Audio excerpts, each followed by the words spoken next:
हर महादेव, जय माता दी। आप सभी को माघ गुप्त नवरात्र के दूसरे दिन की बहुत बहुत शुभकामनाएं। आज दिनांक है 31 जनवरी, दिन है शुक्रवार और आज माघ मास गुप्त नवरात्र का दूसरा दिन है। द्वितीय तिथि 30 जनवरी गुरुवार को शाम 4:11 से प्रारंभ हुई है, जिसकी समाप्ति आज यानी कि 31 जनवरी शुक्रवार को दोपहर 1:59 पर समाप्त होगी। इसके बाद में तृतीय तिथि प्रारंभ हो जाएगी। आज दूसरे दिन महाविद्या माता तारा रानी की पूजा के साथ साथ माँ ब्रह्मचारिणी की पूजा की जाती है। तो आज की इस वीडियो में आप सुनेंगे माँ तारा की संपूर्ण कथा और साथ ही वीडियो के लास्ट में जानेंगे पूजा विधि के बारे में। अगर आपको जानकारी अच्छी लगी हो तो वीडियो को लाइक करके कमेंट बॉक्स में जय माता दी जरूर लिखिएगा। महाविद्या माता तारा जीवन में आने वाली सभी विपत्तियां, आकर्षण और संकटों से मुक्ति दिलाती है। माँ तारा की साधना पूर्ण रूप से अघोरी साधना होती है। माँ तारा की साधना करने से मनुष्य को लौकिक सुख के साथ साथ शांति और समृद्धि भी प्राप्त होती है।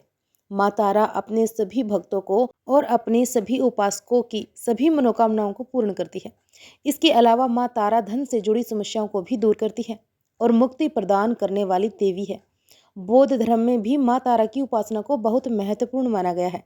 मान्यताओं के अनुसार भगवान बुद्ध ने भी माँ तारा की आराधना की थी और साथ ही भगवान श्री राम के गुरु वशिष्ठ जी ने भी पूर्णता को प्राप्त करने के लिए माँ तारा की ही उपासना की थी। शास्त्रों में बताया गया है कि भगवान शिव और महापंडित रावण भी माँ तारा की उपासना किया करते थे। मान्यताओं के अनुसार जिसका उद्धार भगवान शिव भी नहीं कर पाते हैं, माँ तारा उनका भी उद्धार कर देती है। जिस जगह पर भगवान आनंद भैरव ने गुरु वशिष्ठ जी को माँ तारा के उपदेश प्रदान किए थे, वह जगह आज के समय भी तारापीठ के नाम से प्रसिद्ध है। माँ तारा की साधना एक विशेष प्रकार से की जाती है, जिसका कोई विशेष नियम नहीं होता, किंतु अगर कोई मनुष्य पूरी श्रद्धा के साथ माँ की पूजा करता है तो वह अपने भक्त की पुकार जरूर सुनती है।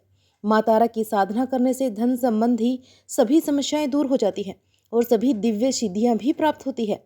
शास्त्रों में माँ तारा को 10 महाविद्याओं की दूसरी विद्या बताया गया है। ऐसा माना जाता है कि माँ तारा का स्वरूप माँ काली के समान होता है। अगर कोई व्यक्ति तांत्रिक शक्तियाँ प्राप्त करना चाहता है तो उसे इस दिन माता तारा की विशेष साधना करनी चाहिए। माता तारा की पूजा ज़्यादातर अघोरी, तांत्रिक और साधु करते हैं। माता तारा के 3 स्वरूप हैं। इनका रंग नीला है, इसलिए इन्हें नील सरस्वती भी कहा जाता है। इसके अलावा माँ तारा को उग्र तारा के नाम से भी जाना जाता है। माँ अपना उग्र रूप धारण करके अपने भक्तों के सभी कष्टों को दूर करती है और अपने भक्तों को मोक्ष प्रदान करती है। माँ की पूजन करने से काम, क्रोध, मोह और लोभ से छुटकारा मिलता है। माँ तारा के तीसरे स्वरूप का एक नाम एक जटा है। उग्र तारा माँ का पहला रूप है। इस रूप में अपने भयानक और उग्र ऊर्जा की वजह से विश्व में विख्यात है। माता तारा के अंदर समस्त तामसिक गुण मौजूद है और यह अपने भक्त की कठिन से कठिन परिस्थितियों में भी सहायता करती है। उग्र तारा किसी भी प्रकार के संकटों का नाश करती है और साथ ही बुद्धि, बल, विवेक को जागृत करके अपने भक्तों को विनाशकारी परिस्थितियों में भी रास्ता दिखाती है, उनकी सहायता करती है। माँ तारा का दूसरा स्वरूप है नील सरस्वती और माँ के इस स्वरूप में पूर्ण ब्रह्मांड का ज्ञान समाहित है। माँ नील सरस्वती आयुर्वेद, ज्योतिष विज्ञान या कुछ और भी अज्ञात ज्ञान जो कि सामान्य बुद्धि के व्यक्ति की समझ से परे होता है, इन सभी चीज़ों को एकत्रित करने के बाद जो स्वरूप बनेगा और जो ऊर्जा उत्पन्न होगी वह है देवी नील सरस्वती। देवी नील सरस्वती राजसिक गुणों से संपन्न है। नील सरस्वती अपने ज्ञान और ऊर्जा से ज्वलंत शव को भी शिव का रूप देने में सक्षम है। माँ तारा का तीसरा स्वरूप है एक जटा देवी। एक जटा मोक्ष प्रदान करने वाली देवी है। माँ का यह स्वरूप सतव गुणी है। देवी एक जटा शिव को अपनी जटाओं में धारण करके उन्हें मोक्ष प्रदान करने वाली देवी है। देवी एक जटा अपने सभी भक्तों को मृत्यु के पश्चात अपनी जटा में स्थान देती है और मोक्ष भी प्रदान करती है। माँ तारा का मंत्र नील की कांच की माला से 12 बार जाप करना चाहिए। अब जानिए माता तारा रानी की पूजा विधि। माता तारा की पूजा हमेशा रात के समय में ही की जाती है, इसीलिए अगर आप माँ की पूजा कर रहे हो तो हमेशा अर्धरात्रि में ही करें। माँ तारा की पूजा हमेशा एकांत कक्ष में ही करें, जहाँ आपके अलावा और कोई दूसरा ना हो। माँ की पूजा करने से पहले स्नान करें, इसके बाद एक सफ़ेद रंग की धोती धारण करें। माता तारा की पूजा में कभी भी सिले हुए वस्त्र नहीं पहनने चाहिए। अब पश्चिमी दिशा की ओर मुख करके बैठ जाए। अपने सामने एक चौकी रखें, उस पर गंगा जल छिड़क कर शुद्ध कर ले। चौकी पर गुलाबी रंग का वस्त्र बिछाएं। एक प्लेट में गुलाब के पुष्प रखें। अब चौकी पर तारा यंत्र की स्थापना करें। इस यंत्र के चारों तरफ चावल की 4 ढेरियां रखें। चावल की चारों ढेरियों पर एक एक लौंग रखें। इसके बाद तारा यंत्र के सामने घी का दीपक प्रज्वलित करें।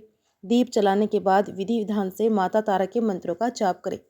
जाप करने के बाद श्रद्धा पूर्वक माता तारा की कथा सुने और कथा सुनने के बाद माँ की आरती उतारें।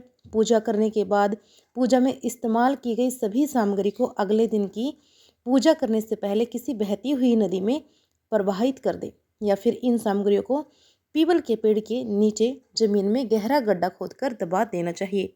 माँ तारा की पौराणिक कथा के अनुसार देवी तारा का जन्म मेरु पर्वत के पश्चिमी भाग में चोलना नदी के किनारे हुआ था।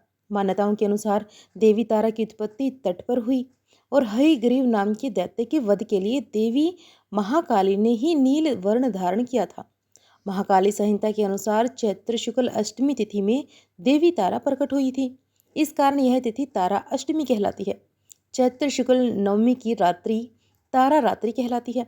सबसे पहले स्वर्गलोक के रतन द्वीप में वैदिक कल्पों तथा तथ्यों तथा वाक्यों को देवी काली के मुख से सुनकर भगवान शिव अपनी पत्नी पर बहुत प्रसन्न हुए और भगवान शिव ने देवी पार्वती को बताया कि आदिकाल में भयंकर राक्षस का विनाश किया, तब आपका यह स्वरूप तारा नाम से विख्यात हुआ।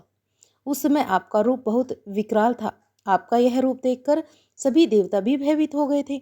अपने इस विकराल रूप में आप नग्न अवस्था में थी, इसलिए आपकी लज्जा के लिए ब्रह्मा जी ने आपको व्याघ्र चर्म प्रदान किया था। इस कारण से आप लंबोदी नाम से विख्यात हुई। तारा रहस्य तंत्र के अनुसार भगवान राम केवल निमित्त मात्र ही थे। वास्तव में भगवान राम की विध्वंसक शक्ति देवी तारा ही थी, जिन्होंने लंकापति रावण का वध किया था। अब माँ तारा की पूजा हमेशा एकांत कक्ष में ही करनी चाहिए। जिस जगह पर आप पूजा करें वहाँ पर आपके अलावा कोई दूसरा व्यक्ति मौजूद ना हो और पूजा करने से पहले स्नान अवश्य करें। इसके बाद एक सफ़ेद रंग की धोती धारण करें। माता की पूजा हमेशा रात के समय में ही की जाती है, इसीलिए हमेशा अर्धरात्रि में ही पूजन करें।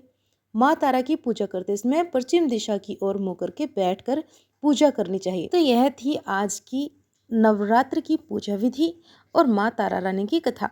अगर आपको यह कथा अच्छी लगी हो तो वीडियो को लाइक करके शेयर अवश्य कीजिएगा। अगर आप हमारे चैनल पर नए हैं तो ज़रूर आज हमारे चैनल को सब्सक्राइब करके जाइएगा। आप पर माता रानी की कृपा हमेशा बनी रहेगी। जय माता दी कमेंट बॉक्स में ज़रूर लिखिएगा। हर हर महादेव। जय महाकाली। जय माँ तारा देवी की।